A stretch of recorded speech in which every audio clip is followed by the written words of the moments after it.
Wadong mane doho kanyo nyadendi Rose Njeri mane oloso tond mbui makonyo jo Kenya chwalo pachgi ewi paro mar chik mar omenda ma higani owe thuolo kod doho gi rambun mar Sh100,000.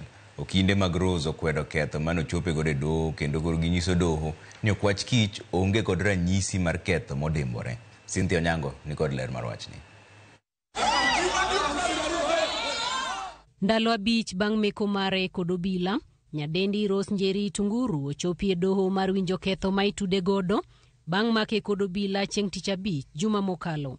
E nyim jang'ad bura Geoffrey Onsaringo, okil mar okwach kich opedho obokegi mar ketho ka giyango ni Rose Njeri itudo kod ketho mar tiyo marach kod mbui bang' loso ton mbui makonyo ganda jo Kenya orote modhuro e ton mbui mar od bura nyadichiel.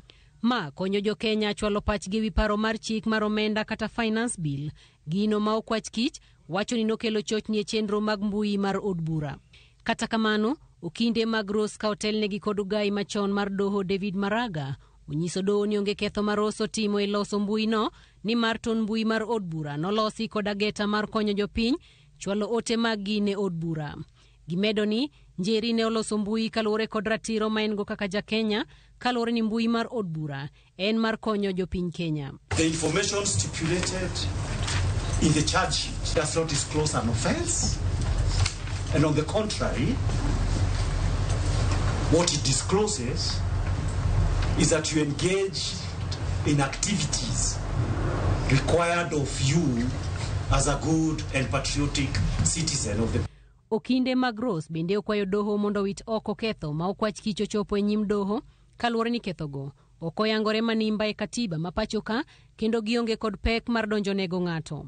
So not only is that charge open-ended, it fails in terms of the requirements as laid out in both Article 49 and 50 of our Constitution. With that difficulty, we invite this court to decline to admit this charge. Eng'eto mare, jang'ad bura Geoffrey Onsaringo oweyo Rose thuolo kod rambum mar omenda maromo Sh100,000 ka bura no ogen winjo kendo tarik 20 dwe ni. Upon hearing the submissions by counsel for the suspects and the response by the prosecution counsel, the suspect herein, Rose Njeri, is hereby granted a personal bond of Kenya shillings 100,000 plus one contact person. Cynthia Onyango, Ramogi TV, Nairobi.